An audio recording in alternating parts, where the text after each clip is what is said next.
नमस्कार, आदाब। Crime petrol dial 100 में आप सबका स्वागत है।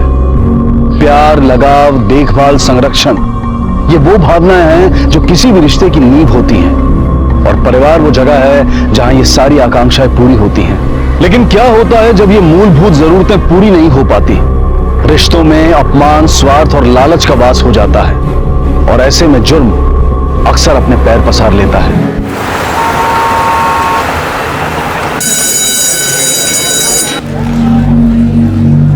कृष्णा, आज तूने फिर से होमवर्क नहीं किया ना? मैंने देखा था, तू आज भी क्लास के बाहर खड़ा था। बाबा को पता चला ना तो तुझ पे बहुत गुस्सा करेंगे। बाबा को बताएगा कौन? तू?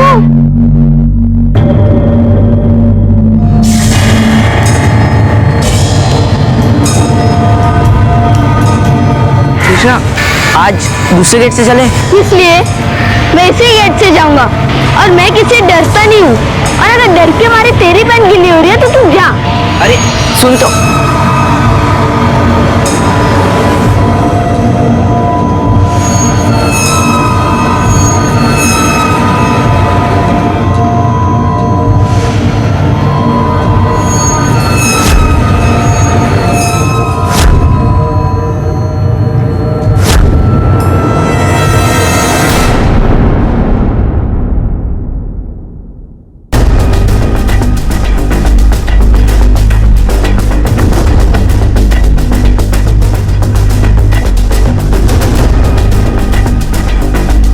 क्या हुआ था? सर वो यही है वो? हाँ दिल भैया, यही है वो। गन तुम्हारे पास कहाँ से आई थी? सर बंटी झूठी कहानियां सुना रहा है। सर मेरे पास गन कैसे आएगी? सर उसके पास गन है, और ये पहली बार नहीं कि उसने हमें डरा है। ऐसे पहले भी है कि उसने हमें डरा है गन से।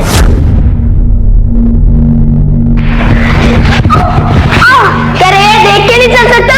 ट्यूबलाइट तो तेरी आंखों में भी है ना, तो तू नहीं देख सकता क्या बे? चल रे हट मेरे। तू मुझसे लड़ेगा? तू कहीं का दादा है क्या बे? क्या कर लेगा बे? तेरी तो बाबा, मैं सच कह रहा हूँ, मेरे पास कोई गन नहीं है। बंटी झूठ बोल रहा है। अरे सारे क्लासरूम छान मारो, आसपास कहीं भी देखो, हो सकता है कहीं भी गन छुपा के रखा हो। चारों तरफ देखना, हर रूम में देखना।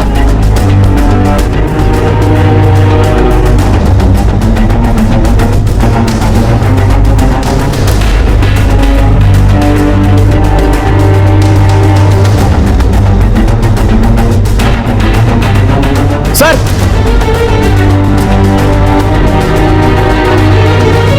बुलेट सर,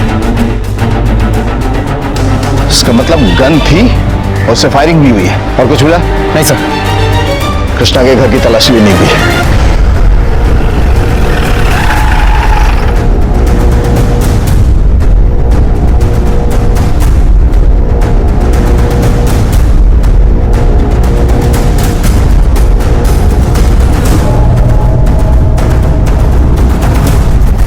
ऐसा नालायक बेटा होने से अच्छा है बे औलाद होना। इंस्पेक्टर साहब, आप इस नालायक को सीधे जेल में डाल दीजिए। ये क्या बोलते हैं तुम्हें? हमारा कृष्णा ऐसा नहीं कर सकता। मैं अच्छी तरीके से जानता हूं कि ये क्या कर सकता है और क्या नहीं कर सकता। इसको तुम सर, ऊपर भी कुछ नहीं है। बेटा इधर आओ।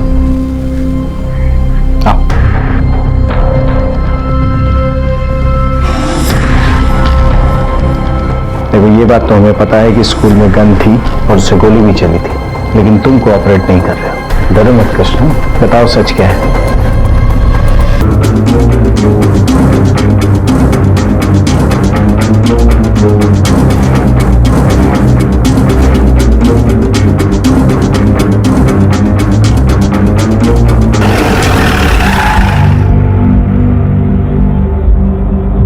सर, बॉडी की शिनाख्त अब तक हो नहीं पाई है। हमने फोटोग्राफ्स आजू बाजू के सारे पुलिस स्टेशन में भेज दिए। पोस्टमार्टम रिपोर्ट आई?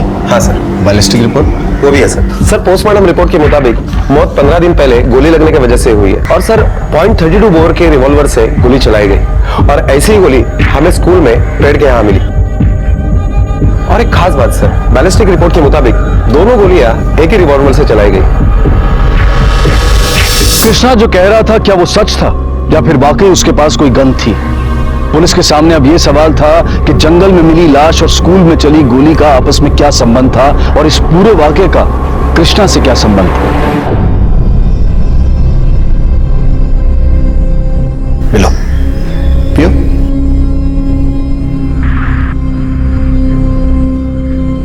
इसे पहचानते हो?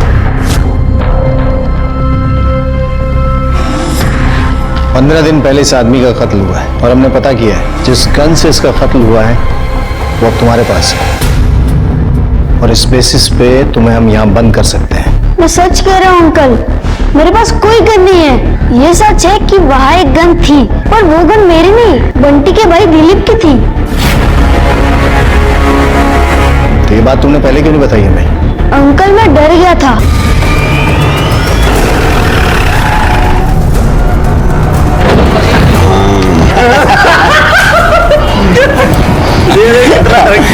क्या हुआ सर? अरे हुआ क्या सर?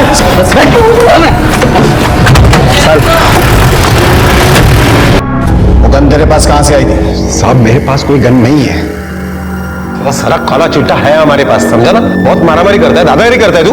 मारामारी के दर्जनों केस है तेरे ऊपर और कृष्ण ने तेरे बारे में हमें सब कुछ बता दिया है। गन तेरे पास ही थी ना उस दिन?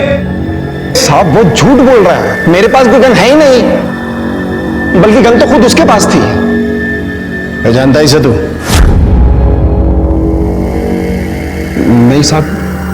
कौन है ये वो है जिसकी गोली लगने से मौत हुई है। वो गोली उस गन से चली जो तेरे पास है। सर मैं सच कह रहा हूं, मेरे पास कोई गन नहीं है, गन कृष्णा के पास थी। ठीक है, देख लेते हैं कृष्णा के पास थी या तेरे पास थी। मोरे,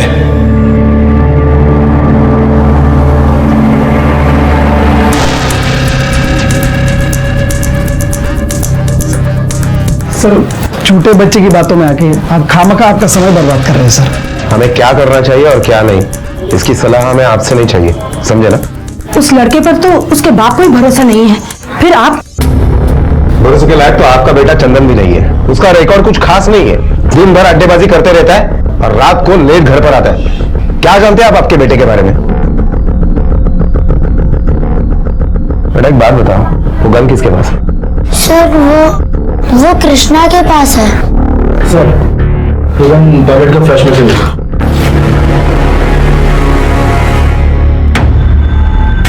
अभी भी आपको कुछ कहना है?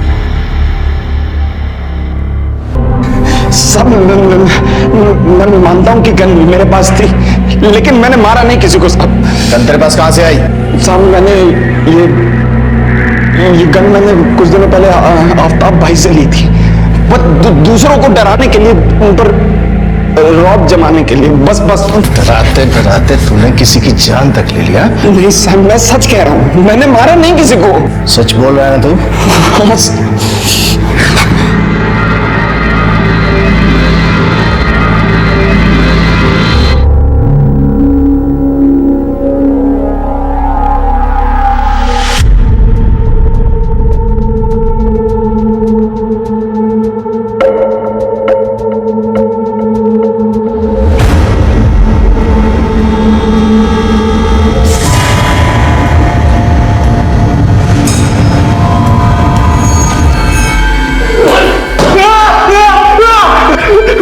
इलीगल गन सप्लाई करने का धंधा है ना तेरा? बोल, वो गन तेरे पास कैसे आई और तूने दिलीप को कब दी? साहब मैं सच बोल रहा हूँ साहब, 4 दिन पहले वो गन मेरे पास आई थी, तभी वो गन मैंने दिलीप को लाकर दी थी। क्या है ना साहब, पुलिस का दबिश का डर था, इसीलिए। तू सच कह रहा है ना कि 4 दिन पहले ही तूने गन दी थी दिलीप को? अल्लाह का समझा, इस केस से मेरा कोई लेना देना नहीं, मैं सच बोल रहा हूँ साहब। मुरे, इस पे इलीगल आर्म्स सप्लाई का केस बनाओ।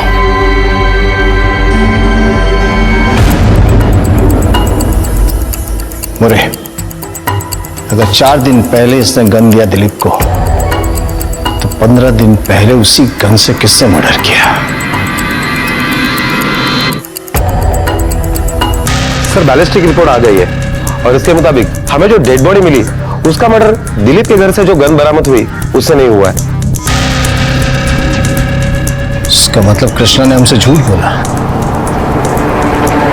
कृष्णा ने पुलिस से झूठ कहा था एक तरफ एक 12 साल का लड़का गन लेकर घूम रहा था और दूसरी तरफ एक 20-22 साल का लड़का अपने घर के फ्लश में गन को छिपा कर रखता है और उनके माता पिता को इस बारे में कोई खबर नहीं थी।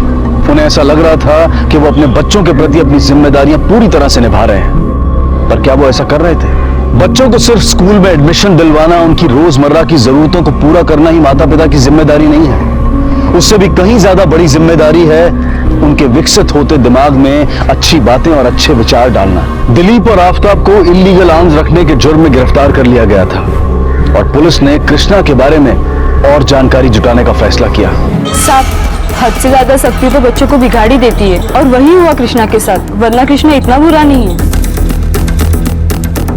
हाँ, वो नॉटी है, उसने बहुत बच्चों को परेशान भी किया है, पर आज तक उसने कभी किसी पे हाथ नहीं उठाया। पढ़ाई में कृष्णा का बिल्कुल मन नहीं लगता सर, इसलिए घर में और स्कूल में दोनों जगह हमेशा डांट खाता है। ये मर्डर 15 दिन पहले हुआ है, लेकिन किसी ने भी कृष्णा के पास 15 दिन पहले से ये गन नहीं देखी। गन उसके पास 2 दिन पहले आई थी। सर ये भी हो सकता है कि किसी ने मर्डर करके बाद में गन को छुपा दिया हो और इत्तेफाक से वो गन कृष्णा को मिल गई हो सकता है, पर मुझे ये जानना बेहद जरूरी है कि ये गन कृष्णा के पास कब, कैसे और कहां से आई। सर इन सारे सवालों को जवाब खुद कृष्णा ही दे सकता है और वो इतनी आसानी से सारी सच्चाई नहीं बताएगा।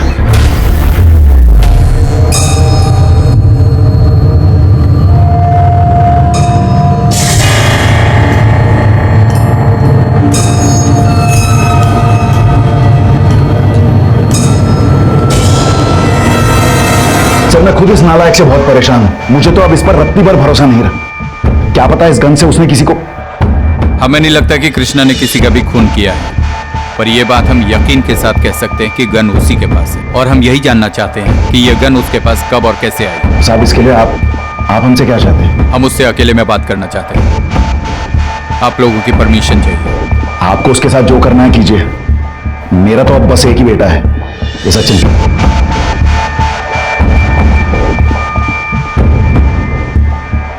बेटा तुम्हारे छोटे भाई को सबसे ज्यादा कौन सी चीज पसंद है? लो बेटा लो, अरे ले लो, तुम्हारी फेवरेट है ना? हाँ, मैं यहाँ रोज आता हूँ कुल्फी खाने, पर कभी कभी पैसे नहीं होते हैं। अरे तुम्हारी ये प्रॉब्लम तो मैं सॉल्व कर सकता हूँ अगर तुम हमारी थोड़ी सी मदद कर दो तो। और मैं प्रॉमिस करता हूँ, और एक नहीं 2-2 कुल्फियां मिलेंगी रोज। खाओ। अच्छा एक बात बताओ, अगर तुम्हारी उम्र का एक लड़का है और उसे गन मिलती है तो कहां मिली होगी? अरे डरो नहीं, तुम्हारे बारे में नहीं कह रहा हूं कि तुम्हारे पास गन है, यही कह रहा हूं कि अगर तुम्हारी उम्र का लड़का है, स्कूल जाता है, उसे गन मिलती है तो कहां मिली होगी? कहीं रास्ते में पड़ी होगी। पर कहीं भी मिली होगी मतलब कहां मिल सकती है? कहां से भी ना, मतलब नीचे से किधर गिरी होगी। अरे भाई ऐसे कैसे कहीं किसी भी जगह मिल जाएगी? अरे वो इधर पड़ी होगी रास्ते पे। झूठ बोल रहे हो तुम। अरे सच्ची ऐसे पड़ा होगा किधर, तो फिर उसको मिल गया। नहीं नहीं ऐसे यार, तुम एकदम झूठ बोल रहे हो। अरे सच्ची, झूठ नहीं बोल रहा, ऐसे गिर गया होगा ना। ऐसे नहीं हो सकता। हाँ। ना, मुझे तो आज तक नहीं मिली। हाँ तो सच्ची स्कूल के पीछे मिला होगा। थैंक्स। स्कूल के पीछे, मोरे स्कूल के पीछे कृष्णा को गन मिलने का क्या कारण हो सकता है?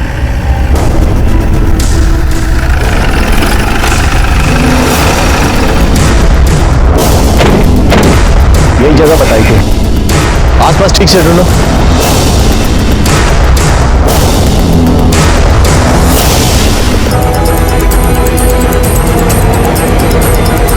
कहीं ये खून कृष्णा की आंखों के सामने तो नहीं है? केस में एक नया मोड़ आ गया था। कृष्णा ने पुलिस को जो गन मिलने की जगह बताई थी, वहां एक और लाश मिली। पुलिस को वैसे तो इस बात पर पूरा यकीन था कि खून कृष्णा ने नहीं किया, लेकिन अब वो ये समझना चाह रही थी कि क्या कृष्णा ने खून होते हुए देखा था या फिर खून होने के बाद उसे यहां एक गन मिली। अगर कृष्णा ने यह मर्डर होते हुए देखा था तो वो इस केस को सॉल्व करने में एक महत्वपूर्ण भूमिका निभा सकता था। सर बैलिस्टिक रिपोर्ट के मुताबिक यह मर्डर भी सेम गन से किया गया है और यह मर्डर 4 दिन पहले हुआ है। एक गन से 15 दिन पहले एक मर्डर होता है और 15 दिन बाद उसी गन से 4 दिन पहले दूसरा मर्डर होता है और वो गन अभी कृष्णा के पास है। सर मुझे लगता है कि इस मर्डर से कृष्णा का कुछ ना कुछ तो कनेक्शन जरूर है। देखो कृष्णा, डरो मत, हमें खुल के बताओ, तुमने किसी का खून होते हुए देखा है या किसी भी व्यक्ति को किसी को मारते हुए? कृष्णा, जो गन स्कूल में थी वो कहां है? हमें वो गन चाहिए। देखो, अगर तुम इसी तरह से चुप रहोगे और हमें कुछ भी नहीं बताओगे तो गन रखने के जुर्म में तुम्हें जेल भी भेजा जा सकता है। बेटा, सर को सब बता दो, इनसे कुछ भी मत छुपाओ। तुमने किसी का भी खून होते हुए देखा है?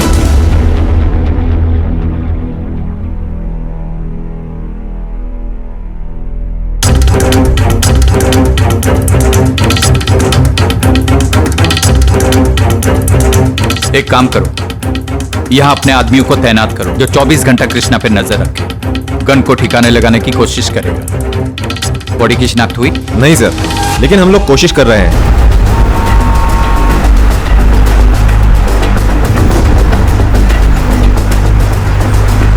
सर, 2 दिन पहले यह कार मुझे यहाँ मिली थी, पता नहीं कौन पार्क करके गया, अभी तक कोई लेने भी नहीं आया। सर आइए, यह है वो कार। चेक करा?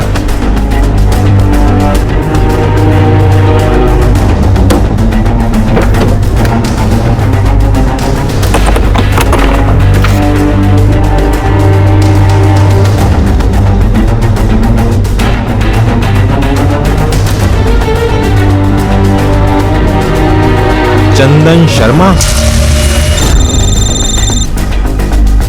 अमोरे, सर बॉडी आइडेंटिफाई हो चुकी है। हमें एक कार में ड्राइविंग लाइसेंस मिला है जिस पर चंदन शर्मा नाम लिखा हुआ है और वो चारकोप का रहने वाला है। हमें तुरंत उसके घर पहुंचना होगा। Okay sir.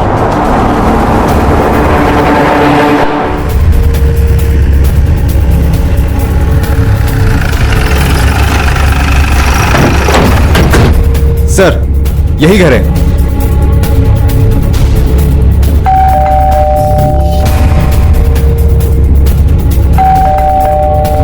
लगता है कोई नहीं है। पड़ोसी से पूछताछ करो।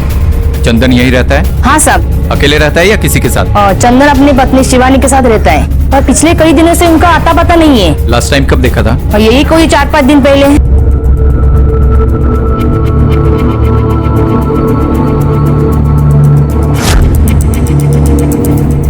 इसे पहचानती है? नहीं साहब, इसको कभी नहीं देखा।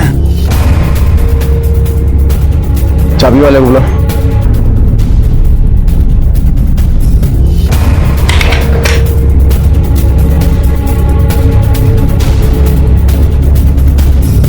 यहां तो सब ठीक ठाक लग रहा है, ऐसा तो लग ही नहीं रहा है कोई स्ट्रगल हुआ है यहाँ, कोई झगड़े की भी निशानी नहीं लग रही। एक काम करो, सर्च करो पूरा।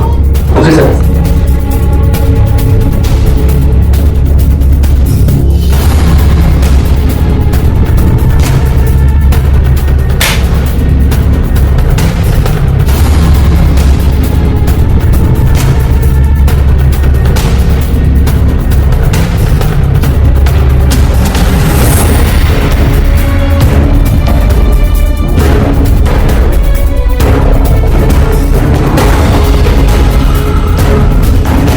सर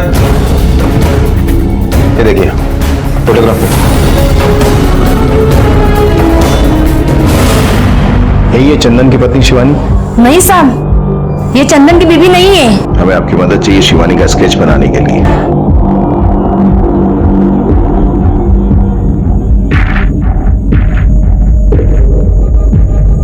अगर ये चंदन की पत्नी नहीं है तो ये औरत कौन है जो चंदन के साथ दुल्हन के कपड़े में है? शिवानी जो चंदन की पत्नी बनकर यहां रह रही वो कहां है?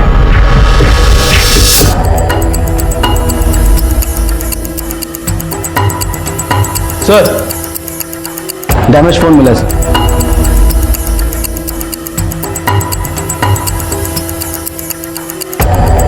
सर इसमें तो सिम कार्ड भी है। एक काम करो, सिम कार्ड को जांच के लिए भेजो और कॉल रिकॉर्ड्स निकलवाओ। Okay sir.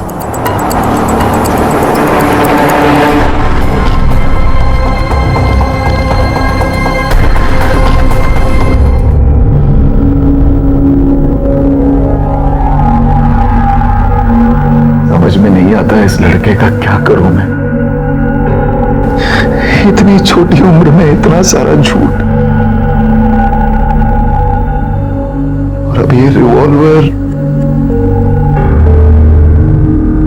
इसमें गलती शायद हमारी है, हम इसे समझ नहीं पाए। जब भी बात की, डांट के ही की, प्यार से बात तो सिर्फ सचिन के साथ की। अगर कृष्णा आज गलत राह पे चल रहा है तो इसमें गलती हमारी है।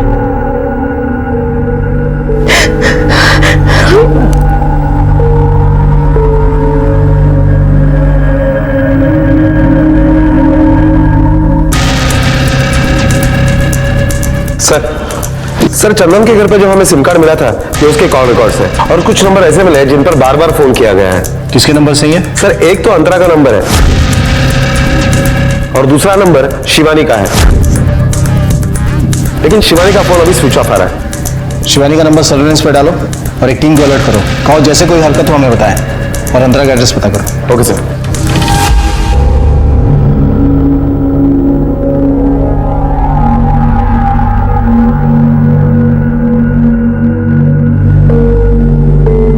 कृष्णा,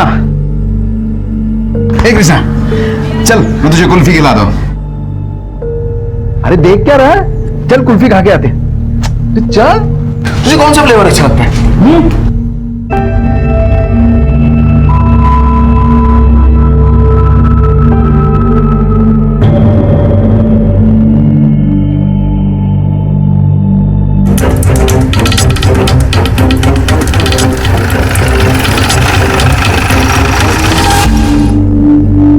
अच्छा अंतरा देखो, मैं अभी ऑफिस जा रहा हूँ और शाम को तैयार रहना, हम घूमने जाएंगे और फिर डिनर पे। जी अच्छा।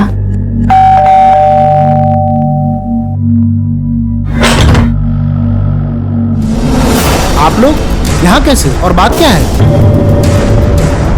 क्या बात है? अंतरा कहाँ है? उससे कुछ पूछताछ करनी है। पर बात क्या है?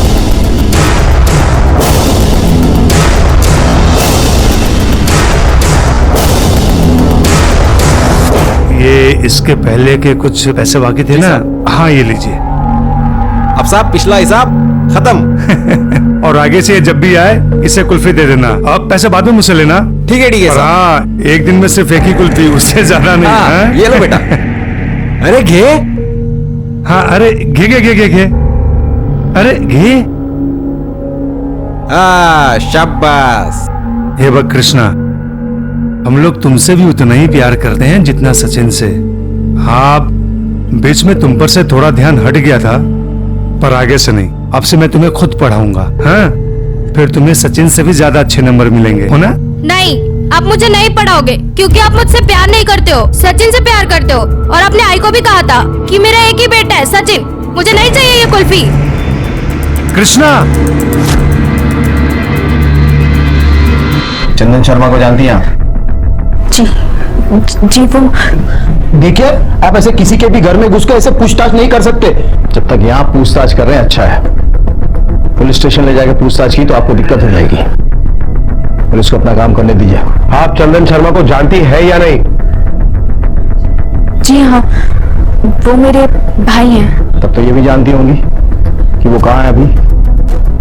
देखिए, अब हमारा उससे कोई लेना देना नहीं है। 6 महीने हो गए हमारी शादी को, लेकिन उस इंसान ने एक भी बार अपना मुंह नहीं दिखाया। हाँ, एक बार पैसों की जरूरत थी तो आ गया था, लेकिन ये सब बात अब हमें क्यों पूछ रहे हैं? क्योंकि चंदन को किसी ने मार दिया है।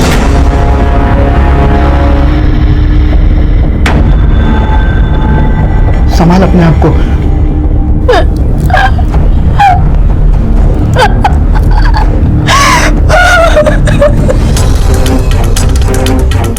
सर, ये औरत तो झूठ बोल रही है, क्योंकि फोटो के हिसाब से तो वो उसकी बीवी लग रही थी। एक काम करो, इस पर नजर रखो।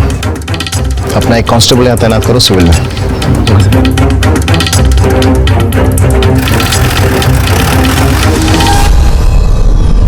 तो ऐसा क्या बोलतस कि तुझे कोई प्यार नहीं करते? मैं तुझे प्यार नहीं करती? हाँ, तेरे बाबा तुझे प्यार नहीं करते? सचिन तुझे प्यार नहीं करता? हाँ बोल ना सचिन। मैं तो करता ही हूँ ना। बाबा मेरे से प्यार नहीं करते, बस मारने को आते हैं और आप भी उनका साथ देते हो। कृष्णा बघ इधर आ. अरे असं काही नाही रे. देख जो हो गया सो हो गया. अभी से हम दोनों दोस्त. नहीं हम तीनों साथ में पढ़ेंगे, खेलेंगे, टीवी देखेंगे. हो कि नहीं? आप मारोगे तो नहीं? नहीं मारूंगा, सच में नहीं मारूंगा तुम्हें. हाँ पर इसका मतलब ये नहीं कि तुम बदमाशी करो. मैं भी बदमाशी नहीं करूंगा. प्रॉमिस? प्रॉमिस. सचिन अरे बाबा वो हाई फाई देते. हाँ हाई फाई. लेकिन अभी हम सब लोग एक साथ खाली फाई करेंगे. अच्छा. और मैं भी. अरे चंदन के कत्ल के पीछे मोटिव क्या हो सकता है? अगर तस्वीर वाली बात पे गौर करें तो ऐसा लगता है कि अंतरा उसकी पहली बीवी है. लेकिन सर अगर अंतरा उसकी पहली बीवी है तो उसको भाई क्यों बुलाएगी? यही बात तो समझ में नहीं आ रही है. या तो अंतरा ने अपने पति के साथ मिलकर चंदन को खुद मारा या फिर किसी और से मरवाया, या उसकी अब की पत्नी शिवानी ने उसे मारा और अब गायब है. साथ ही हमें यह भी पता करना पड़ेगा कि जो बॉडी हमें सबसे पहले मिली थी उसमें और चंदन की बॉडी में कोई कनेक्शन है या नहीं.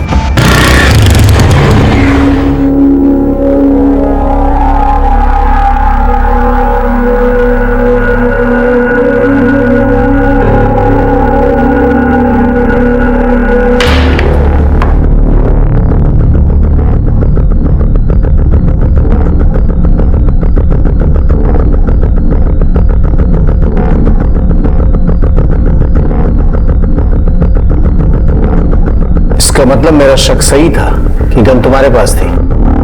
इनफैक्ट स्कूल के पीछे तुमने मर्डर होते हुए देखा था. कातिल ने गन फेंकी या गलती से गिर गई और तुमने उसे उठा लिया. हाँ? इधर बैठा. ले कृष्णा. खीर मुझे आना चाहिए. अपने खीर क्यों बनाई? ये खीर इसलिए बनी है क्योंकि ये सचिन की फेवरेट है. और ये उसके लिए इसलिए बनाई गई है क्योंकि ये क्लास में फर्स्ट आया है. तुम्हारी जगह नहीं, सिर्फ पासिंग मार्क्स. चुपचाप खीर खाओ. मैं खीर नहीं खाऊंगा, मुझे हलवा चाहिए. कृष्णा अगली बार मैं बनाऊंगी. हाँ अभी खा लो. मैं नहीं खाऊंगा. कृष्णा कृष्णा. पहचानते हो?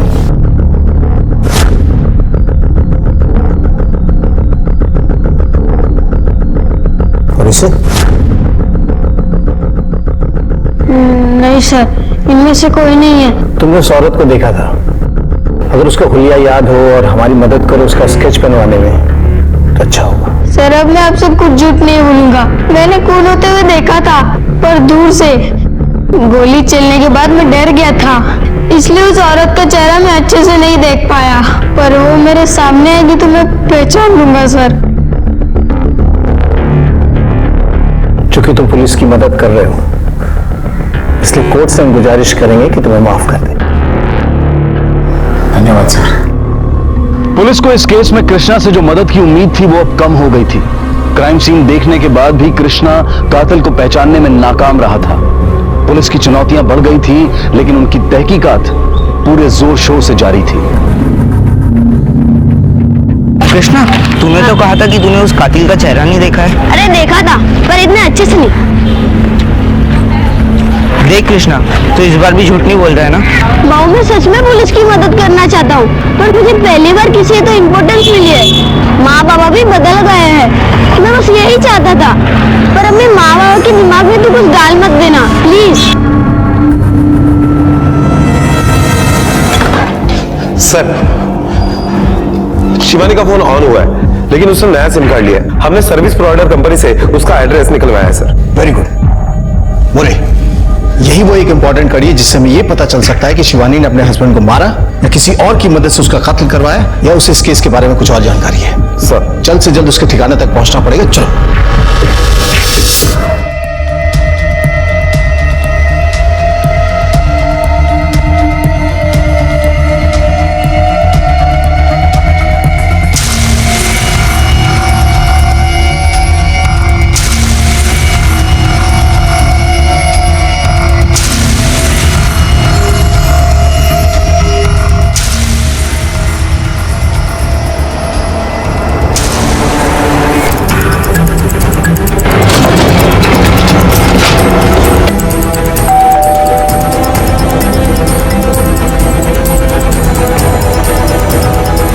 लगता है घर पे कोई नहीं है। रतन एक काम करो, सिविल ड्रेस में यहाँ पर निगरानी रखो और जैसे कुछ पता चल रहा है तुरंत हमें खबर कर देना। सर ठीक है।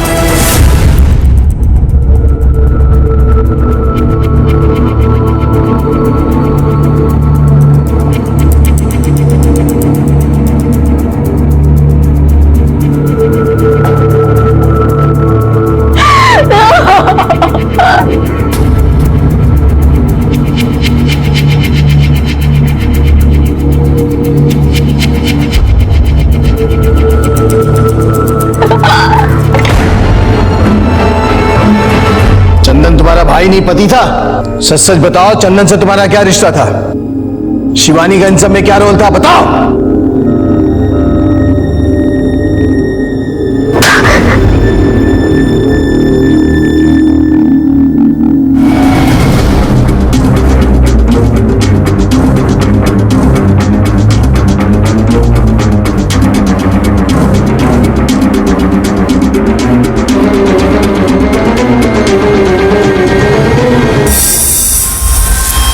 Hello sir.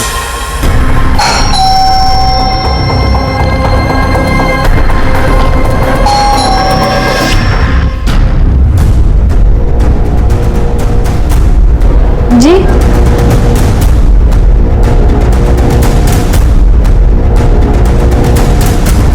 हमें आपके पति से मिलना है। कहाँ है वो? साहब वो तो घर पे नहीं है, बाहर गए। कब गए? 4-5 दिन पहले। तुम तो अपने पति के साथ चारकोप में रहती थी ना, फिर यहाँ कब आई? और तुमने अपना फोन नंबर भी चेंज किया, क्यों? साहब ये घर भी मेरा ही है और नंबर। आपने कहा कि आपके पति 4-5 दिन पहले बाहर गए, फिर ये कौन है जिसके 8 दिन पहले मौत हुई? चंदन। देखो ये नाटक बंद करो, क्योंकि हमें पता है कि तुमने अपने पति का खून किया, फिर तुम यहाँ रहने के लिए आई और अपना नंबर भी चेंज किया, है ना? नहीं साहब, मैं क्यों खून करूंगी? मैं अपने पति का खून क्यों करूंगी?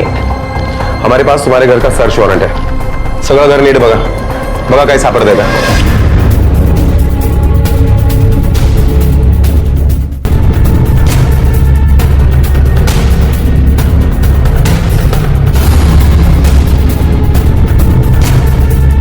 सर ये कुछ फोटोग्राफ्स हैं।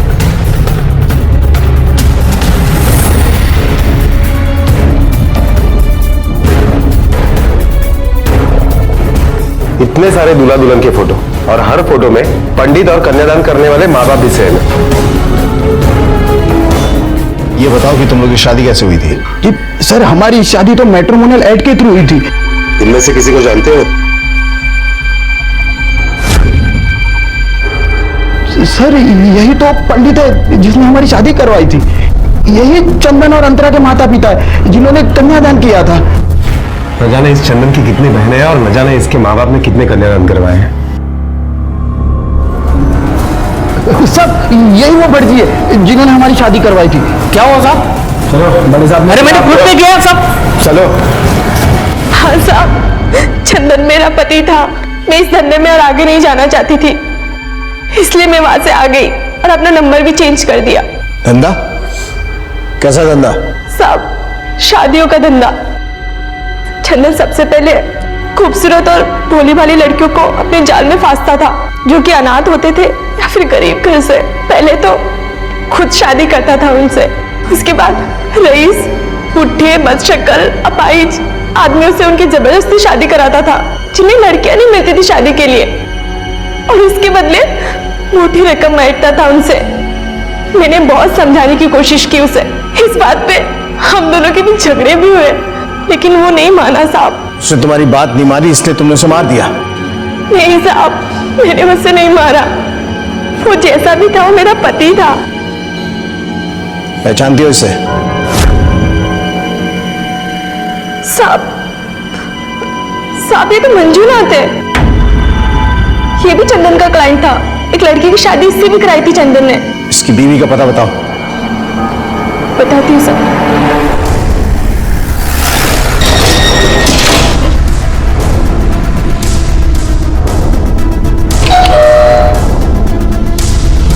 जी? Mumbai police.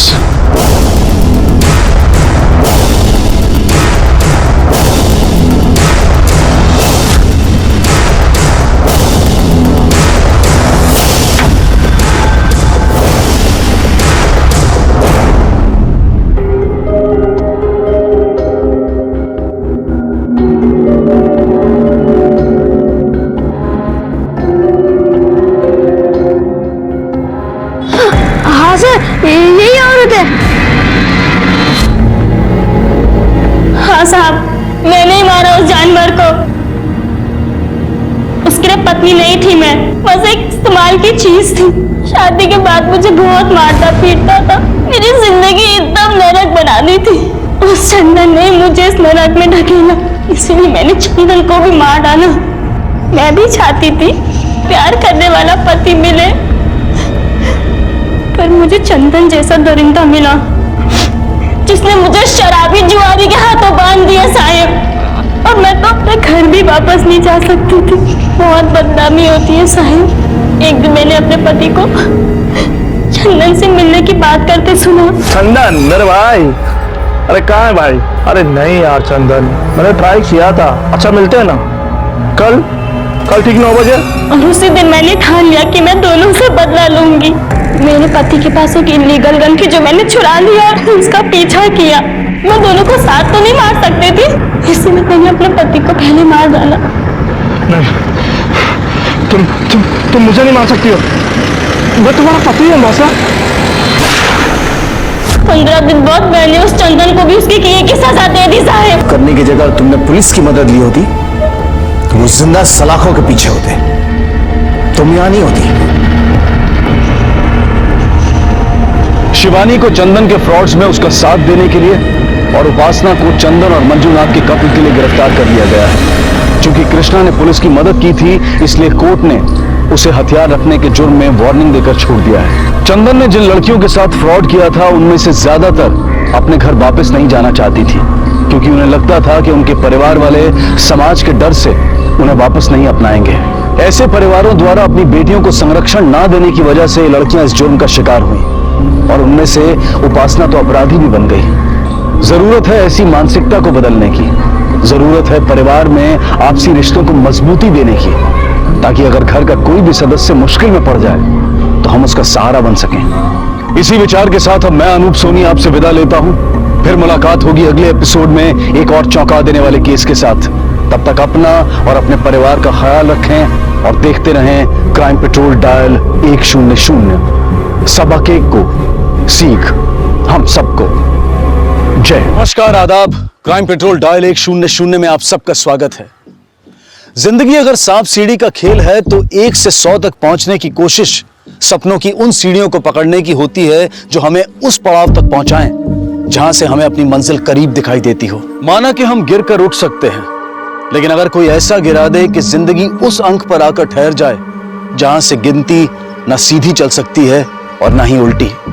Cosmos orthopaedic and spine hospital की तरफ से मैं संजना तिवारी आज आपको बताऊंगी कि हमारे हॉस्पिटल ने स्पोर्ट्स थेरेपी के जरिए ऐसे पेशेंट्स को ठीक किया है जो कभी बिस्तर से भी नहीं खड़े हो सकते थे। तो चलिए जानते हैं कुछ पेशेंट्स से उनके एक्सपीरियंस। तो सर आप बताइए आपको क्या हुआ था? मेरी बॉडी के आधा हिस्से को लकवा मार गया था, लेकिन यहाँ के ट्रीटमेंट के बाद अब मैं धीरे धीरे ठीक हो रहा हूँ। देखिए अब मैं हाथ भी उठा सकता हूँ। जी, जैसा कि देखा आपने कि हमारे हॉस्पिटल ने इतना अच्छा ट्रीटमेंट किया है। तो चलिए चलते हैं दूसरे पेशेंट की तरफ। बद्री सुन यार, चल जल्दी चल। ओह अच्छा, तो होने वाली भाभी का दीदार हो रहा है। देखना सफेद शर्ट और चुटिया बना के कितनी प्यारी लग रही है। खूब जोड़ी जमने वाली है। पति बॉडी बिल्डर और बीवी स्पोर्ट्स थेरेपिस्ट।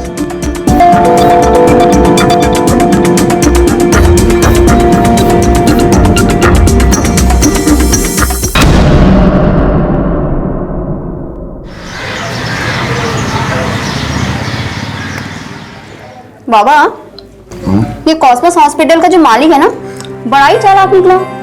मुझसे एंकरिंग करवा के पब्लिसिटी करवा रही हॉस्पिटल की, लेकिन एक्स्ट्रा पैसे नहीं दिए। पर हाँ कह रहा था कि इंटर्न से परमानेंट कर देंगे। हाँ तो जो है ना सो ठीक है, सपोर्ट थेरेपिस्ट बन गई ना। अब जल्दी से कोई लड़का ढूंढो और इसका ब्याह कर, उम्र बढ़ता जा रहा है इसका। माँ अभी शादी वादी नहीं करना है हमें। बेटा वो सब तो ठीक है, लेकिन बेटी तो पराया धन होती है ना। पापा प्लीज आप ये पराया वराया मत किया करिए। मैं सिर्फ और सिर्फ आप दोनों की हूँ। और पापा मैं तो ये सोच रही हूँ कि मैं फॉरेन जाके ना कॉलेज में पढ़ाई करूँ और यहाँ आके इतना पैसा कमाऊंगी ना कि बस आप लोगों को इस चौली से सीधा आलिशान फ्लैट पे। तमाशा किया का? अरे कहा तमाशा। हरिंदर हरिंदर जय सिया राम। अरे कंप्यूटर फूट जाएगा बेटे। कंप्यूटर फुट हमारी पूंछ में आग लगाएगा? हम तुम्हारी लंका जला देंगे। चाचा सुनो सुनो सुनो देखो, लंका भी जल गई और रावण भी मर गया। देखो ये रही सीता मैया साक्षात आपके सामने अपने राम जी के साथ, है ना? है ना? हाँ, पर सीताराम तो हमारे दिल में भी है। लंका कांड खत्म, उत्तराखंड शुरू। हम चले किष्किंधा सुग्रीव जी से मिलने। जाओ श्रीलंका चले जाओ। रोज रोज कोई ना कोई तमाशा खड़ा करता रहता है। कह रहे हैं कि अपने बानर भैया को गांव भेज दो, तो काहे नहीं भेज देते हो? अरे अब गांव में बचा ही कौन है उसका देखभाल करने वाला? ठीक है, कोनो दिन लंका समझ के घर में आग लगा देगा, खड़े होके तमाशा देखते रहना। तुम भी जौन मुंह में आता है बोले जाती हो।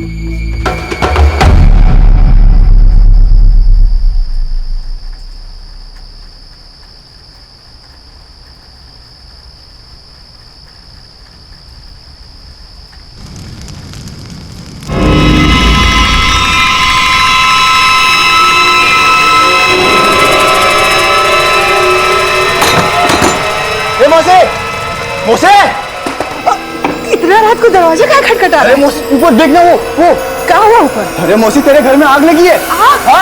अरे ऊपर मौसी। ऊपर संजना, अरे बाप रे इतना धुआं निकल रहा है।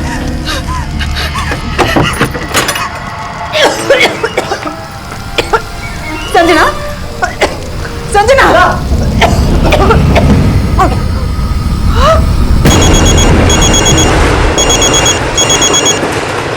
हेलो कहाँ है तू? कहाँ हो गया हमारी? जल्दी आ। अरे तेरे घर में आग लगी है, संजना जल गई है।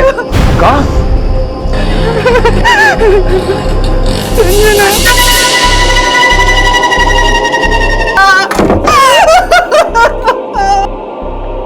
ये एक हादसा था या आपराधिक साजिश, ये सवाल अब भी लुप्त थे।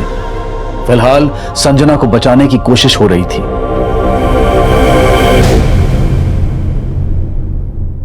लेकिन कोशिश नाकाम साबित हुई और यह सिर्फ एक जिंदगी का अंत नहीं था, बल्कि उन सपनों का भी अंत था जो देखे भले ही संजना ने थे, लेकिन जिन्हें पूरा करने के लिए एक पिता ने अपना सब कुछ दांव पर लगा दिया था। और दुख की बात यह थी कि उंगलियां भी उस पिता पर ही उठने वाली थी। आखिर क्या था यह केस? सर संजना को जब यहाँ लाया गया था वो ऑलरेडी डेड थी। उसके अपर बॉडी में तो कुछ नहीं हुआ, लेकिन हाँ उसकी लोअर बॉडी बिल्कुल जल चुकी थी।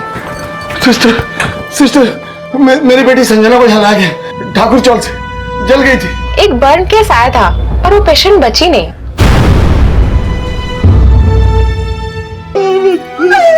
बचाओ मेरी बेटी को, इसके मौत के जिम्मेदार तुम हो।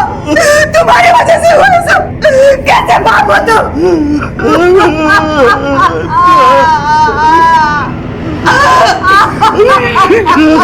साहब मेरी बीवी मुझे नहीं हरेंद्र को कोस रही थी।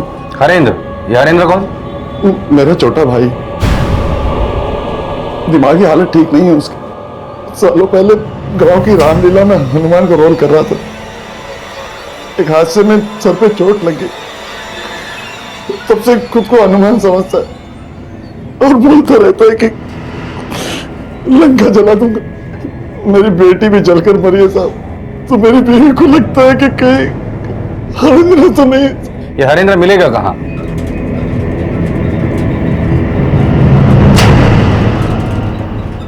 सर संजना की माँ पड़ोसी को बोल रहे हैं कि हादसे के वक्त संजना का चाचा हरेंद्र वहां था ही नहीं। जादव, सबसे पहले हम लोग क्राइम स्पॉट पे चलते, उसके बाद पता करते कि जब ये हादसा हुआ तो संजना का चाचा हरेंद्र था कहाँ। सर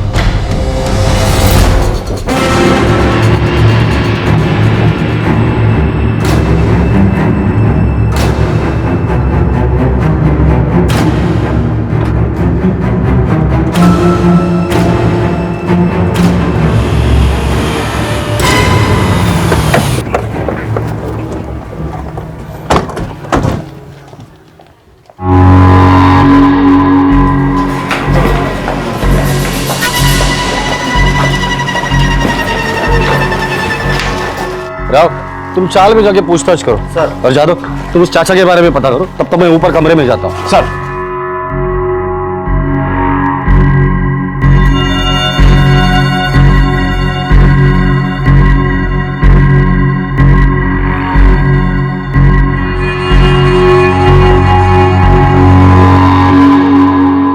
संजना का चाचा वापस नहीं आया तो गया कहाँ? दिमाग कम है साहब उसका, इधर उधर कहीं होगा साहब। फोटो दीजिए उसका। ओए, कौन है बे तू? क्या कर रहा था? ओए, बाहर लंका लंका जला दूंगा। अरे लंका क्या जलाएगा? बाहर पहले, अंदर लंका है क्या? क्या कर रहा था अंदर? हाँ, है कौन तू? हनुमान, पवन पुत्र हनुमान। हनुमान है तू? हाँ, अंदर क्या कर रहा था बता। जब आग लगी तब आप रिक्शा चला रहे थे और आप नीचे सोई हुई थी, तो आपको कैसे पता चला कि ऊपर आग लगी है? हम गहरी नींद में सो रहे थे, बद्री आया, दरवाजा खड़खड़ाया, उसी ने बताया तो पता चला। अरे मौसी, तेरे घर में आग लगी है। कहा? बद्री ने बताया? तो संजना यहाँ सोती थी? सोती तो यही थी सर, पर जब हम आए तो यहाँ पड़ी हुई थी। हॉस्पिटल के डॉक्टर ने हमें बताया कि जब आप लोग संजना को हॉस्पिटल लेके गए थे तो उसके बदन पे कपड़े नहीं थे। माफ कीजिए, पर आप लोग जब कमरे के अंदर आए थे तब संजना के बदन पर कपड़े थे? ये कमरा संजना का है या संजना के चाचा का? साहब ये कमरा संजना का ही है, उसका चाचा तो नीचे सोता था और कभी भी उठ के बाहर चला जाता था, रात रात भर यहाँ वहां रहता था। साहब ये काम जरूर उस बद्री का है, वो अच्छा लड़का नहीं है साहब। ये शायद सही कह रहे हैं सर, हमको भी हैरानी हो रहा है कि जब उसका घर पास के गली में था तो 3-3 बजे रात तक हमारे घर के सामने क्या करता था कि कल रात को उसको धुआं दिखाई दे गया। जरूर उसी ने मेरी बेटी को मारा होगा सर, पक्का यकीन हो गया हमको। लेकिन ये बद्री आपकी बेटी को क्यों मारेगा? शादी करना चाहता था संजना से, पर हम लोगों ने मना कर दिया था। देखिए भाई साहब, सालों से हम एक दूसरे को जानते हैं, तो हम ये सोच रहे थे कि क्यों नहीं ये जान पहचान रिश्तेदारी में बदल दे। कहने का मतलब बद्री संजना को पसंद करता है और संजना भी बद्री को चाहती है। बद्री ने बताया हमें, इसलिए हम ये रिश्ता लेकर आए हैं। बद्री ने तो हमें ऐसा कभी कुछ नहीं बोला, और वैसे भी अंकल, मैं अभी शादी नहीं करना चाहती। हमारा मना करना बद्री के माँ बाप को अच्छा नहीं लगा और ये बद्री ने तो हद ही कर दी।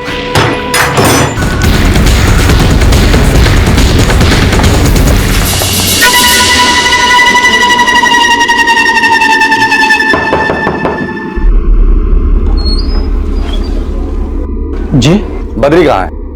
तो आग के बारे में संजना की माँ को तूने बताया? हाँ साहब, मैंने ही बताया था, लेकिन साहब जैसा आप सोच रहे हैं ना वैसा मैंने कुछ नहीं किया है साहब। ये वो संजना का पागल चाचा है ना, पक्का उसी ने आग लगाई है और भाग गया। तूने देखा उसे आग लगाकर भागते हुए? नहीं साहब, देखा तो नहीं है। तो रात को 3 बजे तू संजना के घर के बाहर क्या कर रहा था? वो साहब, मैं तो अपने दोस्त के घर पार्टी करने गया था, वहीं से वापस आ रहा था तो देखा कि संजना के घर से धुआं धुआं निकल रहा, तो मुझे लगा कि आग लगी होगी। सीधा उसकी माँ को जाकर बताया साहब। तो उसका नाम बता। तुषार। नंबर दे उसका। आप जिस नंबर को डायल कर रहे हैं वो इस समय स्विच ऑफ है। फोन बंद है सर। साहब वो सोया होगा ना, कल लेटर पार्टी किया ना।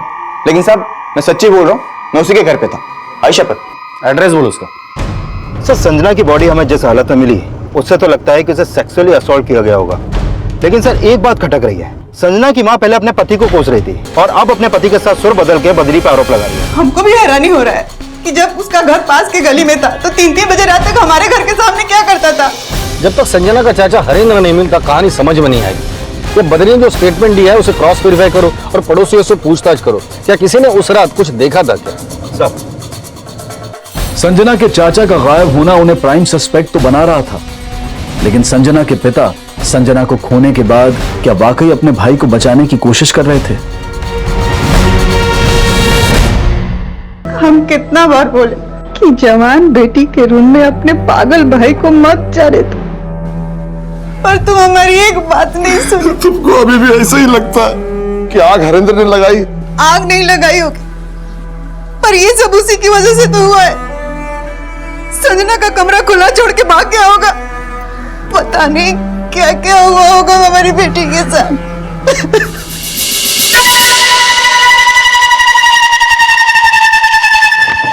सर, यह संजना की पोस्टमार्टम रिपोर्ट। इस रिपोर्ट के मुताबिक उसकी मौत जलने से नहीं बल्कि उसको गला घोंट के मारा गया है। हत्या का समय रात 2 से 3 बजे के बीच, लेकिन सर मरने के बाद उसके बेजान शरीर से रेप भी किया गया है। क्या मरने के बाद उसके साथ रेप किया गया? Yes sir. अब समझ में आया कि संजना की लोअर बॉडी को क्यों जलाया गया था। मुझे नहीं चाहता था कि उसके डीएनए सैंपल के जरिए हम उसको आइडेंटिफाई कर सके।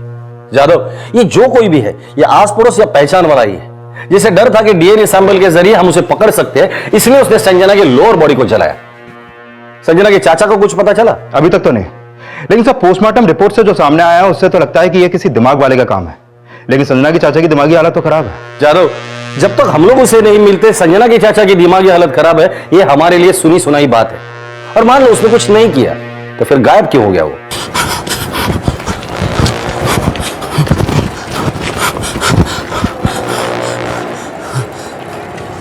ये कौन सी नगरी आ गए हम? न अशोक वाटिका दिख रही है, न सीता मैया।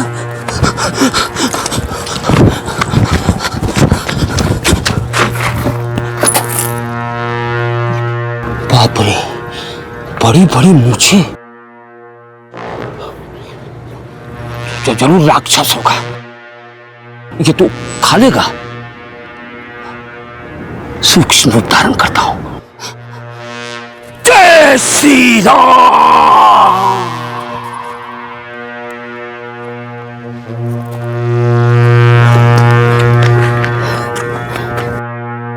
साहब, हरेंद्र को लंका और रामलीला के अलावा कुछ सोचता ही नहीं। इसमें कोई शंका नहीं है कि उसकी दिमागी हालत ठीक नहीं है। चलो माना कि उसकी दिमागी हालत ठीक नहीं है, लेकिन अंजनी जी, जिस आदमी की दिमागी हालत ठीक नहीं होती वो रेप तो कर ही सकता है ना? रेप? क्या कह रहे हैं आप? जी हाँ, संजना का रेप हुआ था, वो भी उसके मरने के बाद। अब डेड बॉडी के साथ रेप या तो कोई वहशी आदमी कर सकता है या फिर कोई पागल। साहब, वो पागल भले ही है, लेकिन संजना को हमसे कम प्यार नहीं करता था। खुद को हनुमान जी का अवतार समझता है, और आप सोच रहे हैं कि उसने ऐसा घिनौना नीच हरकत किया। वैशी तो बदरी भी हो सकता है। उसकी गलत नजर थी हमारी बेटी पे।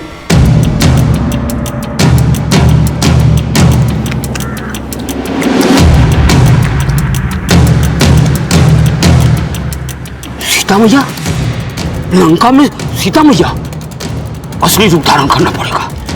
जय श्री राम। मैया, सीता मैया, मैया, सीता मैया। चलो मैया, मैं लंका से ले जाने आया हूँ मैया। मैं पवन पुत्र हनुमान मैया। मेरे घर में माँ बहन नहीं क्या? औरत को चलता है? पवन पुत्र हनुमान। जय श्री राम। सर, जिस रात संजना का मर्डर हुआ, बद्री तुषार के साथ था जरूर, लेकिन उसके घर में नहीं, बल्कि चौल वाले एरिया में ही था।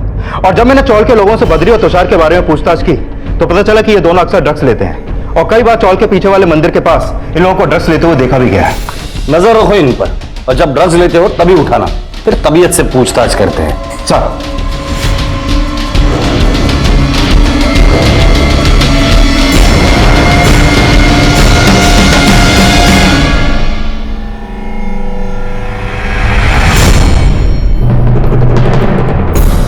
पकड़ो ना। उठ।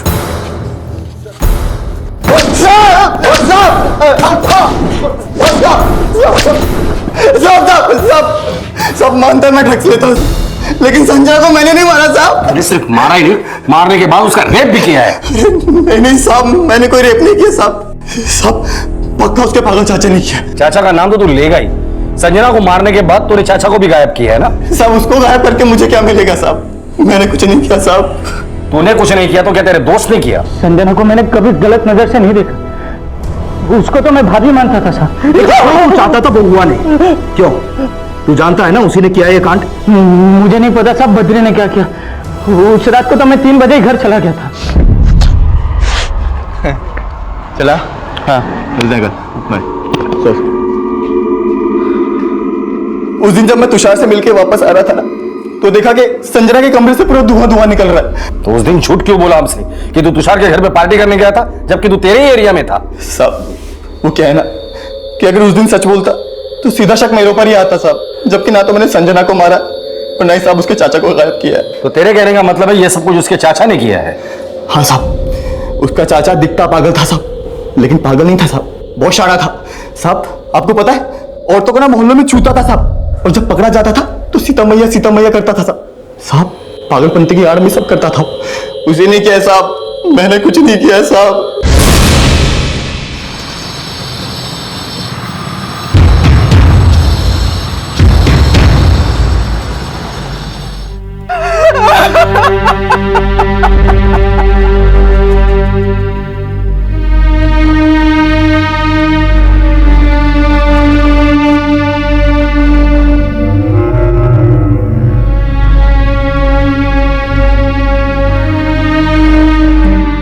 सर, हरेंद्र की एक इन्फॉर्मेशन मिली है। वसई में उसे एक औरत को छेड़ते हुए देखा गया था, लेकिन वहां से भाग गया। मतलब हरेंद्र को किसी ने गायब नहीं किया, ये खुद भागा है। औरत को छेड़ते हुए देखा है तो हो सकता है कि संजना का रेप और मर्डर भी इसी ने किया हो।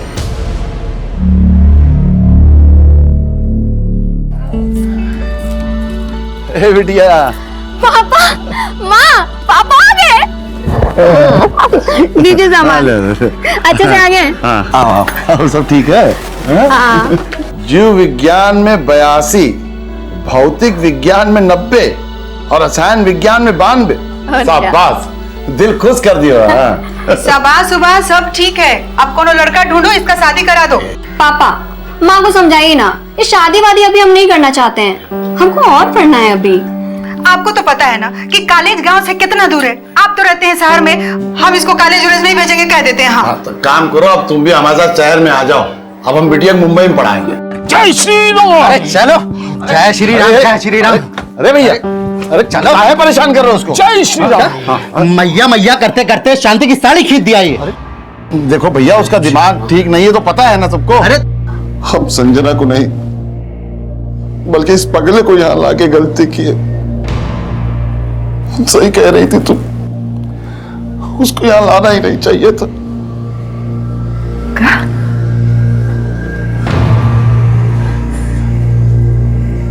मतलब हरिंदर ने ये सब? अरे हरिंदर ने कुछ नहीं किया है, जो कुछ किया है वो बद्री ने किया है। लेकिन जब तक ये पगला गायब रहेगा, पुलिस बद्री में सख्ती नहीं दिखाएगी और भाई हमारी बात पे विश्वास करेगी। संजना के चाचा से जुड़ी जानकारी मिलने के बाद पुलिस अब भी उन्हें संजना के रेप और मर्डर का सस्पेक्ट मानकर ढूंढ रही थी। वहीं ये संभावनाएं भी खंगाली जा रही थी कि कहीं इस अपराध में संजना से जुड़े किसी और शख्स का तो हाथ नहीं। और पूछताछ की इस कड़ी में संजना को लेकर कई अलग नजरिए भी सामने आए। साहब, संजना का चाचा तो पागल था, पर संजना भी कोई कम शानी नहीं थी। मतलब? साहब, 5-6 साल पहले जब गांव से आई थी ना, तो एकदम सीधी सादी थी, पर जैसे ही शहर की हवा लगी तो सलवार कमीज से जीन्स टी शर्ट और जीन्स टी शर्ट से ना जाने क्या क्या पहनने लगी। साहब, संजना को हमेशा से एक लड़का छोड़ने आता था, और जिस रात संजना का मर्डर हुआ, मैंने उसको संजना के घर में जाते हुए भी देखा था। अब संजना का किसी लड़के से कोई चक्कर नहीं था, उसका पूरा ध्यान अपने लक्ष्य पे था।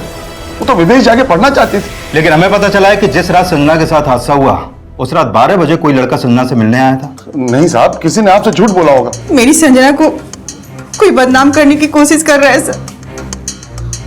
हमारी बेटी ऐसी नहीं थी। बेटी चाहे जैसी भी थी, लेकिन बाप भी कुछ कम नहीं था। वो देश विदेश सब ड्रामा था। उसे तो संजना की शादी भी नहीं करनी थी, उसे सिर्फ संजना की कमाई से मतलब था, बस। Cosmos orthopaedic and spine hospital की तरफ से मैं संजना तिवारी आज आपको बताऊंगी कि हमारे हॉस्पिटल ने स्पोर्ट्स थेरेपी के जरिए ऐसे ऐसे पेशेंट्स को ठीक किया है जो कभी बिस्तर से भी नहीं खड़े हो सकते थे। सर, संजना ने 1.5 साल पहले इस क्लिनिक में एज एन इंटर्न ज्वाइन किया था, और अभी 3 महीने पहले वो परमानेंट हुई थी। सर, इस वीडियो के बाद से वो काफी पेशेंट्स को फ्रीलांस विजिट भी देने लगी थी। संजना के इस प्रोफेशन से उसके मर्डर और रेप का क्या कनेक्शन है? हो सकता है सर, क्योंकि संजना प्रोफेशनली स्पोर्ट्स थेरेपिस्ट थी और उसके कई सारे पर्सनल क्लाइंट्स भी थे, और उनसे टच में रहने के लिए वो उनको कॉल भी करती थी। संजना के कॉल रिकॉर्ड के मुताबिक उसके फोन से रोजाना 30-30, 40-40 कॉल होती थी। उसमें से एक नंबर ये रोहन नाम के लड़के का भी है। ये संजना और रोहन के बीच में काफी बातचीत होती थी, और जिस रात संजना का मर्डर हुआ, रोहन का फोन रात 12 बजे संजना के घर वाले एरिया में ही एक्टिव था, और उस रात उसे संजना के घर जाते हुए भी देखा गया था।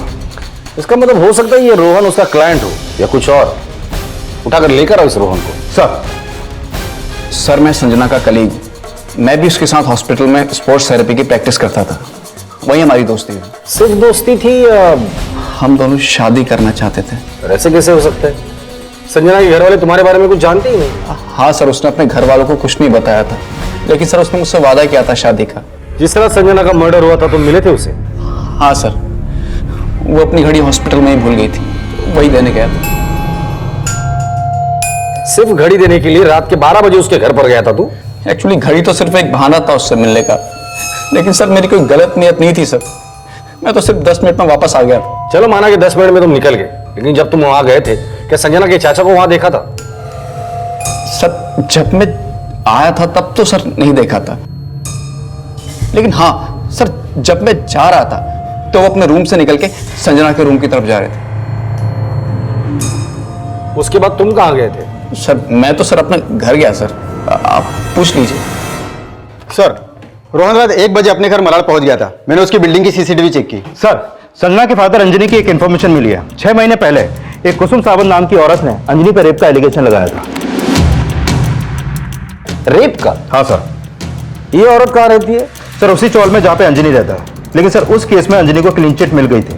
रोहन ने हमें बताया कि संजना उससे शादी करना चाहती थी, लेकिन ये बात संजना के घर वालों को पता नहीं थी। हम दोनों शादी करना चाहते थे। बद्री की मां ने हमें बताया कि संजना का बाप उसकी शादी ही नहीं करना चाहता था, क्योंकि उसकी नजर संजना के पैसों पर थी। कुसुम ने ऐसे ही उस पर रेप का आरोप नहीं लगाया होगा। साहब आप हमको कहा समझ रहे? हम अपनी बेटी के साथ बाप है हम उसके, और आप हम पे इतना गंदा आरोप लगा रहे। आरोप नहीं लगा रहे, सिर्फ शक जता रहे हैं। संजना हमारा स्वाभिमान थी, हमारी जिंदगी की आशा थी। वो हम इतनी घिनौनी हरकत करेंगे उसके साथ?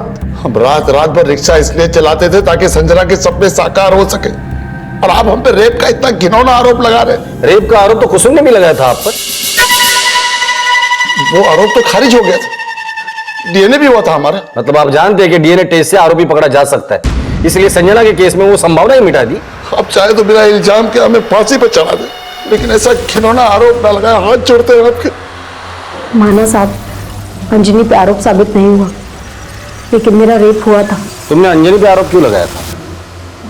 मैं उस दिन देर से घर लौट रही थी, तभी अचानक से पीछे मेरे सर पे किसी ने मारा। मुझे लगा कि अंजनी मेरा रेप करके उसे हॉस्पिटल ले जाने का नाटक कर रहा था। तुम्हें किसी और पे शक नहीं हुआ?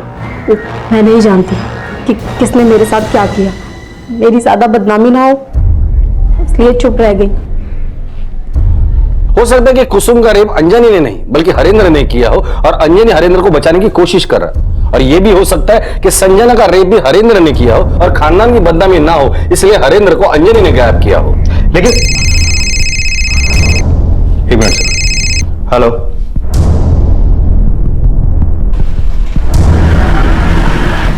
रोक गाड़ी रोक, पकड़। राक्षस, राक्षस, जय श्री राम।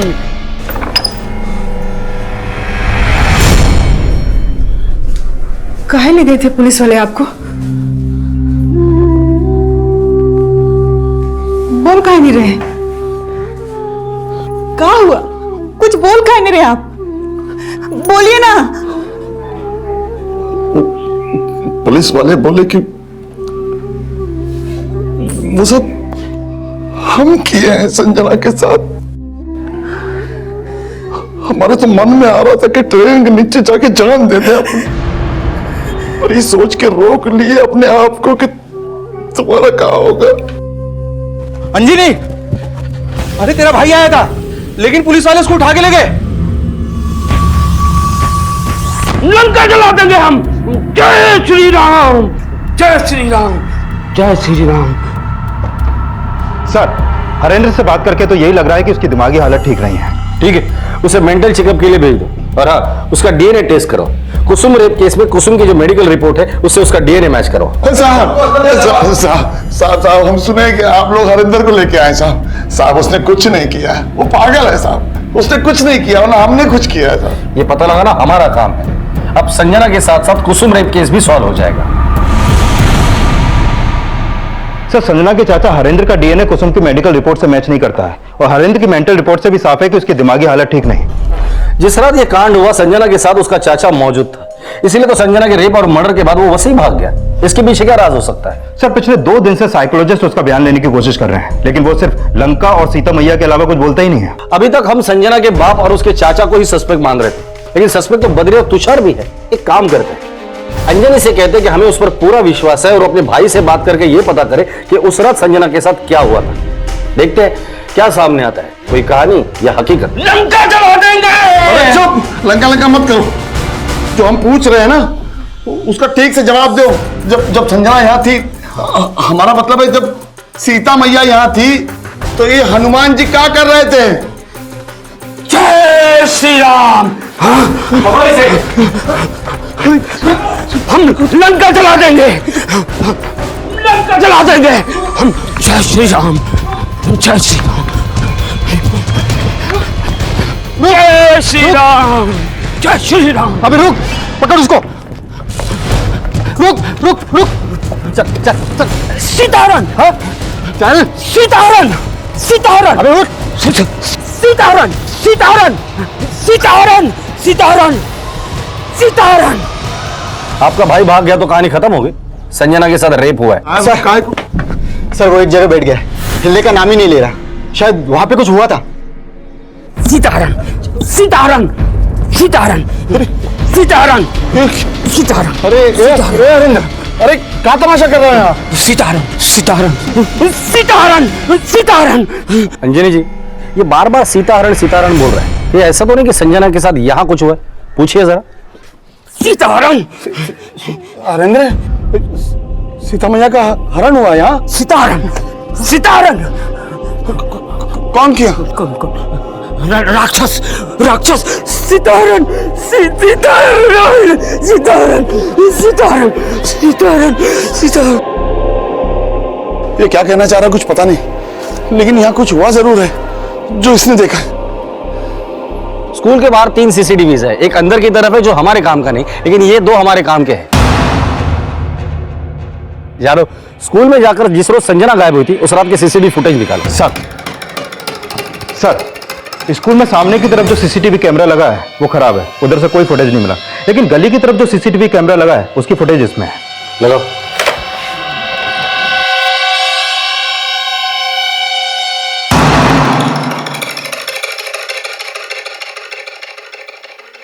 साहब ये संजना नहीं है साहब। तो कौन है फिर ये?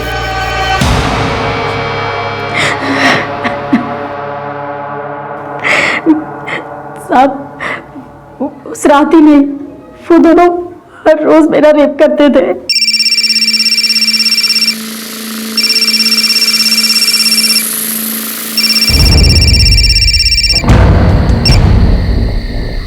हेलो, स्कूल के पीछे वाली गली में आ।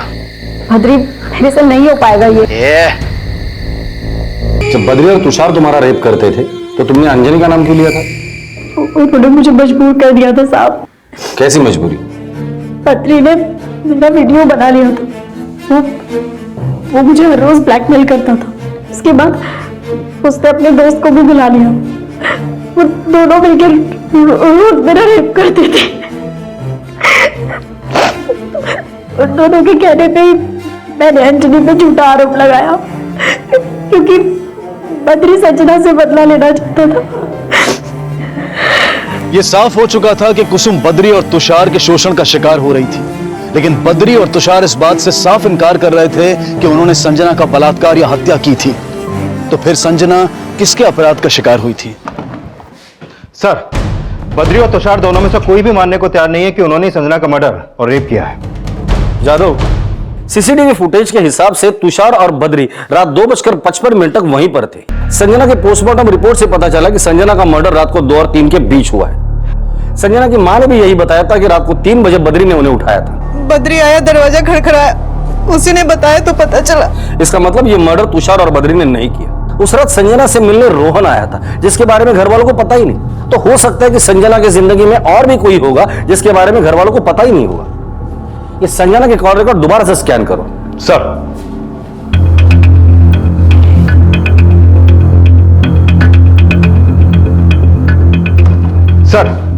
संजना के कॉल रिकॉर्ड में 7 पेशेंट्स ऐसे हैं जिनके घर संजना पर्सनल ट्रीटमेंट के लिए जाती थी, लेकिन ये लोग कभी संजना के घर आए या नहीं, इसका कोई लीड नहीं मिला। सर, पता चला है कि संजना जिस क्लिनिक में काम करती थी उसका मालिक उससे नाराज था, क्योंकि हॉस्पिटल के क्लाइंट को फ्रीलांस ट्रीट करती थी। नाम क्या है उसका? गणेश अय्यर, 65 साल का आदमी है। संजना के मर्डर वाली रात उसका फोन उसके खुद के घर के पास एक्टिव था। सर, हो सकता है उसने किसी को हायर किया हो संजना का मर्डर करने के लिए। संजना का मर्डर और रेप किसी के रंजिश का नहीं बल्कि हवस का नतीजा है। वैसे भी अगर हम संजना के बाप पे शक कर सकते हैं तो इस 65 साल के गणेश अय्यर पे क्यों नहीं? इस गणेश अय्यर का कॉल रिकॉर्ड अच्छे से चेक करो और पता करो कॉल रिकॉर्ड से और कोई नंबर क्राइम लोकेशन पे मौजूद था या नहीं। सर, तो संजना के पेशेंट में एक करण भुल्लर भी है। करता क्या है? टीवी एक्टर है सर, सुना है वुमेनाइजर है, काफी लड़कियों से अफेयर भी है इसके। सर, मुझे तो पता भी नहीं कि संजना रहती कहाँ थी। लेकिन संजना का तुम्हारे घर पे आना जाना था। जी हाँ सर। वो एक्सीडेंट के बाद मुझे चलने में बहुत तकलीफ होती थी, इसलिए उसे घर बुला के फिजियोथेरेपी के सेशंस ले रहा था। धीरे से पूरा पैर रखने की कोशिश करिए। Very good. अभी देखिएगा कुछ दिनों में ना दौड़ने भी लग जाएंगे। सर एक स्पार्क था उस लड़की में। हाँ मुझसे 5 साल छोटी थी, लेकिन जिस तरह मुझे मोटिवेट करती थी, आई वाज रियली इम्प्रेस्ड। ये तुम्हारी fees. Thank you so much. No problem. Sir वो बहुत एम्बिशियस लड़की थी। मुझे तो बहुत बड़ा धक्का लगा जब मुझे पता चला उसके साथ इतना बुरा हुआ। क्या उसके जिंदगी में ऐसा कोई था जो ये सब कर सकता है? Sir not sure. जी, संजना मेरे ही हॉस्पिटल के लिए काम करती थी और मैं इस बात को लेकर अपसेट था कि वो मेरे कुछ पेशेंट्स को पर्सनल विजिट देती थी, लेकिन इस बात को लेकर मैं उसका मर्डर थोड़ी ही करवा दूंगा सर। संजना के रेप और मर्डर का केस क्रैक करने के लिए पुलिस संजना से जुड़े लगभग हर शख्स से पूछताछ कर रही थी, लेकिन पुलिस को अभी तक कोई भी स्ट्रॉन्ग लीड नहीं मिली थी। लेकिन संजना के साथ हुए अपराध का राज संजना के चाचा जानते थे और ये जल्द ही सामने आने वाला था। लो भैया, फल खा लो। नहीं, हनुमान जी फल नहीं खाएंगे, नहीं खाएंगे। काहे? सीता मैया बोलेगी तब हनुमान जी फल खाएंगे। सीता मैया हाँ बोल दिए, खाओ फल। अरे सुनो, कहाँ जा रहे हो? अरे भैया बाबू सीता दहन, सीता दहन, सीता दहन, सीता दहन, सीता दहन। साहब, जिस तरह से हरिंदर उसको देख के सीता दहन कह रहा था, इससे तो लगता है कि सौमिक ने ही संजना के साथ कुछ किया। कौन है ये सौमिक? साहब वही हमारे घर के पास थोड़ी दूर पे रहता है, बद्री से भी उसका मिलना जुलना है। हाँ साहब, सौमिक भी हमारे साथ कभी कभी ड्रग्स लेता था। संजना को लेकर कभी सौमिक से बात हुई थी तुम्हारी? नहीं साहब, ऐसी तो कोई बात नहीं हुई। जिस दिन संजना का मर्डर हुआ था सौमिक मिला था तुमसे? हाँ साहब, उस दिन वो हमसे ड्रग्स मांगने आया था। सर ये सौमिक है, इससे मैं पहले भी मिल चुका हूँ। तब इसने मुझे बताया था कि साहब संजना को हमेशा से एक लड़का छोड़ने आता था और जिस दिन उसका मर्डर हुआ उसको मैंने देखा था बाइक से जाते हुए। रोहन संजना के घर पे रात को 12 बजे पहुंचा। ये इतनी रात को संजना के घर के बाहर क्या कर रहा था? इसका मतलब ये संजना को रोज ताड़ता होगा। उठाकर लेकर आओ इसे। मेरे को क्यों लाया यहाँ पे? मैंने क्या किया साहब? क्या किया है तूने? संजना को मारा, उसका रेप किया, उसके बाद सबूत मिटाने के लिए उसे जला भी दे तुमने। आपको कोई गलतफहमी हुई साहब? मेरे को गलतफहमी? साहब आप मेरे को हाथ नहीं लगा सकते। सबूत क्या है आपके पास साहब?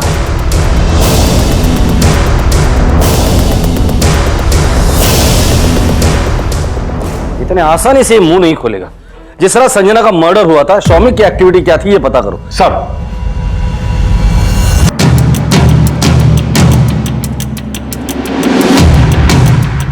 यहाँ सौमिक रहता है और सीसीटीवी कैमरा में जरूर कुछ ना कुछ कैप्चर हुआ होगा। आओ।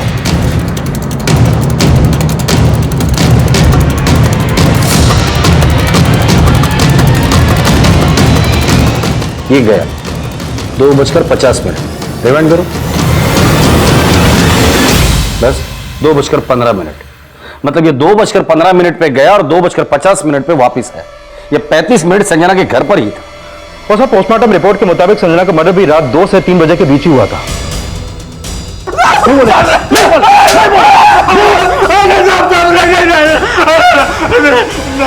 बोलेगा या और पीटेगा? मैं तो बताता हूँ साहब, अच्छी लगती थी साहब मेरे को, और फिर बॉडी जला दी ताकि लोगों को लगे कि उसके पागल चाचा ने मारा। वो हमेशा से लड़का जला दूंगा बोलता था।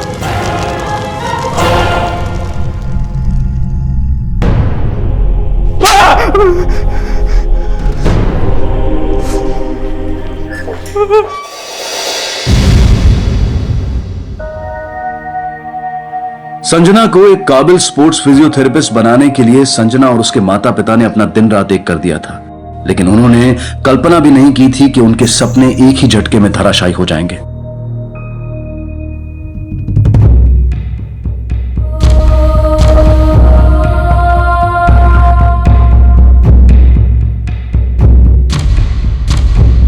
हम सभी सपने देखते हैं और उन्हें साकार करने के लिए संघर्ष भी करते हैं, लेकिन कभी कभी हमारी एक छोटी सी लापरवाही की हमें बहुत बड़ी कीमत चुकानी पड़ती है। सौमिक ने जो अपराध किया वो बेहद ही निंदनीय है और कतई माफी के काबिल नहीं है। लेकिन क्या संजना के माता पिता अपने आप को इस बात के लिए कभी माफ कर पाएंगे कि कहीं ना कहीं संजना उनकी लापरवाही का भी शिकार हुई? उन्होंने संजना के लिए सब कुछ किया, लेकिन उसकी सुरक्षा के प्रति वो बिल्कुल भी सजग नहीं थे। अब मैं अनूप सोनी आपसे विदा लेता हूं। फिर मुलाकात होगी अगले एपिसोड में एक और चौंका देने वाले केस के साथ। तब तक अपना और अपने परिवार का ख्याल रखें और देखते रहें क्राइम पेट्रोल डायल 100। सबक एक को सीख हम सबको। जय हिंद। इस तरह के और भी एपिसोड देखने के लिए हमारे चैनल को सब्सक्राइब करें और बेल आइकन दबाना ना भूलें।